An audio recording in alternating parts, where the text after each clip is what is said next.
Fala pessoal, tudo bem com vocês? Mais uma videoaula começando. Bom, então na aula de hoje a gente vai estar vendo sobre a aritmética de datas. O que é isso, tá? É como eu faço para estar adicionando determinada quantia de dias, meses, horas, minutos e assim por diante, tá? Adicionando ou subtraindo. Então, nas aulas anteriores a gente conheceu o calendar, conheceu o date, conheceu o simple date format, porque a gente usa para estar formatando e parseando valores, tá? E agora a gente vai estar vendo como que a gente faz esse tipo de operação aí sobre minhas datas. Bom, aqui no caso eu estou utilizando um calendar para criar o meu date, tá? Por quê? Porque eu quero criar uma data específica e o calendar ele é ideal para esse tipo de cenário. Então, criei uma data específica aqui justamente para fins didáticos, tá? Fica mais fácil para a gente estar entendendo aqui cada exemplo. Bom, primeira coisa que a gente vai fazer aqui. Imagina que a gente quer adicionar 5 dias referente a essa minha data. Como que eu faço? Então, eu pego o meu calendar aqui e uso o método add, tá? Então, da mesma forma que tem o método set e o método get, e nesses métodos a gente passa essas constantes, o método add, ele aceita essas mesmas constantes, tá? Então, eu quero aqui, por exemplo, adicionar 5 dias aqui à minha data, então eu uso a constante day of month e aí passo a quantidade de dias. Vou mandar executar, mandar imprimir aqui para a gente estar visualizando. Então, estava no dia 15 aqui, ele foi para o dia 20, tá? Bom, imagina que além disso, eu quero também adicionar uma quantidade de horas, tá? Então, of day, e aí eu vou colocar 6 horas. Vou mandar imprimir aqui, e aí ele adicionou a quantidade de horas aqui na minha data. Bom, até aí muito tranquilo, tá? Não tem segredo algum. Agora tem, por exemplo, suponha, tem cenários que a gente quer estar subtraindo um valor, né? Então, por exemplo, ao invés de adicionar aqui 5 dias, eu quero subtrair 5 dias, tá? Ou 10 dias. Vamos pegar, eu quero subtrair 10 dias. Como que eu faço? É praticamente igual a isso, só que aí eu coloco o sinal de menos do lado do valor, tá? E aí dessa forma ele entende como uma operação de subtração. Então aqui eu estava no dia 15, subtraí 10 dias, ele jogou para o dia 5.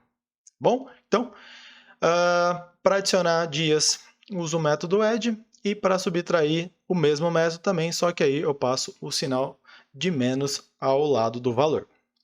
Bom, legal.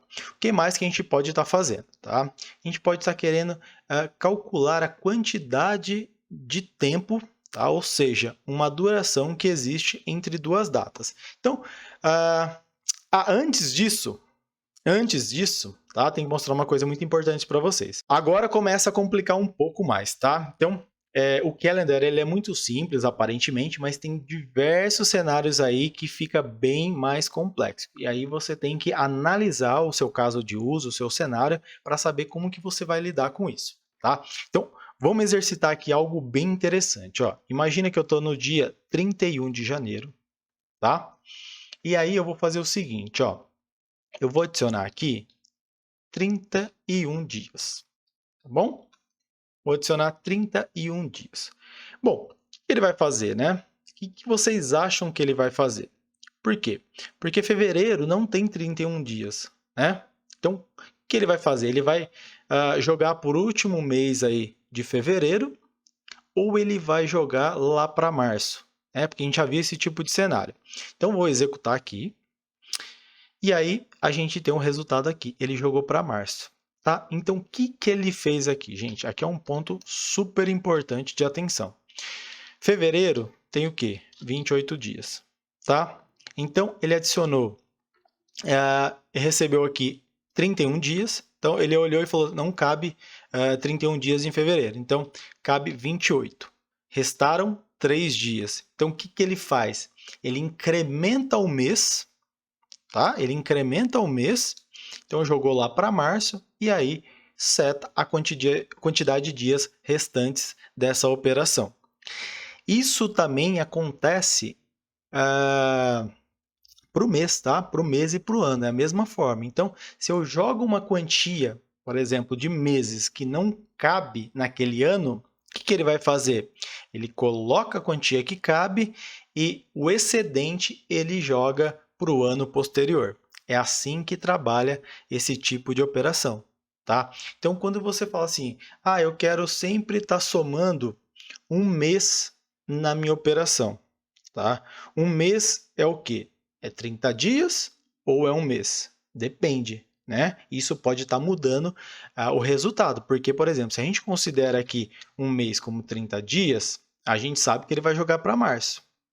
Então, isso pode mudar o resultado da minha operação, tá? Então, aqui no caso, a gente vai adicionar agora, ao invés de 30 dias, a gente vai adicionar um mês, tá? E vamos ver qual que é o resultado. Agora ele manteve o quê? Ele manteve o mês correto, ou seja, o mês que a gente esperava. Só que o mês correto, na verdade, a gente não pode afirmar isso, tá? Porque esse tipo de coisa é muito do cenário, do contexto de cada um, tá? Dependendo para o cenário, para a sua aplicação, mudar o mês ao adicionar 31 dias, jogar lá para março, igual aconteceu na operação anterior, faça sentido, tá?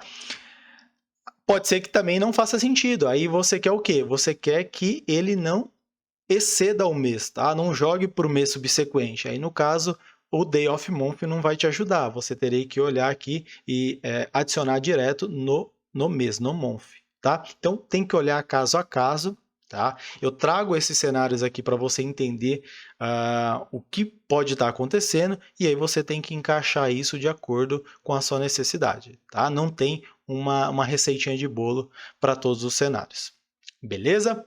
Bom, e agora sim eu quero mostrar para vocês como que a gente calcula a quantidade de dias entre duas datas, tá? Então, vou apagar esse cara, vou deixar só aqui minha data. Então, esse calendar.getTime aqui, eu vou colocar date, sem um nome específico, e aqui eu vou criar um date corrente, tá? New date.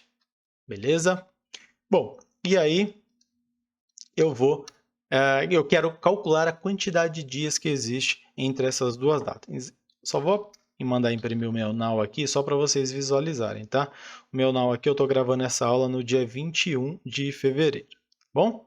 Então, vamos calcular a quantidade de dias que existem entre essas duas datas. Como que eu faço isso? A única forma da gente fazer isso é subtrair a quantidade de milissegundos, ou seja, o timestamp. Então, eu pego o quê? Eu pego a quantia de milissegundos que eu tenho da data corrente, da data atual, e subtraio a data inicial, tá?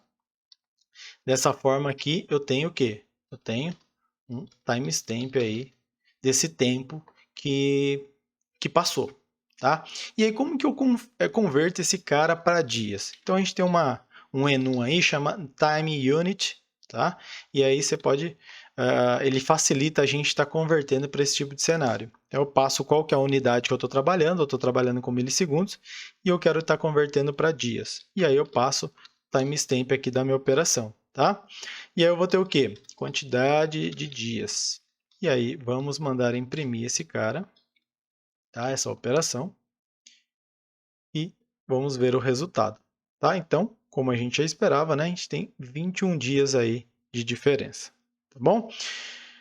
Bom, gente, é a melhor forma de se trabalhar? Não, não é, tá? A gente pode ter cenários aí que o time zone influencia, horário de verão, tá? A gente tem que, se a gente quer converter, por exemplo, imagina que aqui passaram 21 dias, né? Então, menos que um mês. Mas imagina que passaram 50 dias, tá?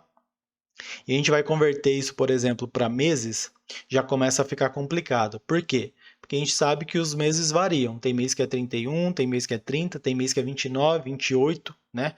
Fevereiro, se é bissexto, é 29, se não é 28. Então, a gente vai ter um valor aproximado, tá? Eu tenho que assumir, por exemplo, uma premissa. Eu vou considerar todo mês como 30 dias, tá? Então, a gente tem que analisar esse tipo de caso. A gente pode ter bastante corner case aqui, tá? Esses cenários que complicam bastante a nossa vida, então a gente tem que olhar cada caso a caso aí e ver como que a gente pode estar mitigando esse tipo de inconsistência. Beleza? Bom, é isso que eu tinha para mostrar para vocês, tá? Espero que tenham gostado e até a próxima videoaula.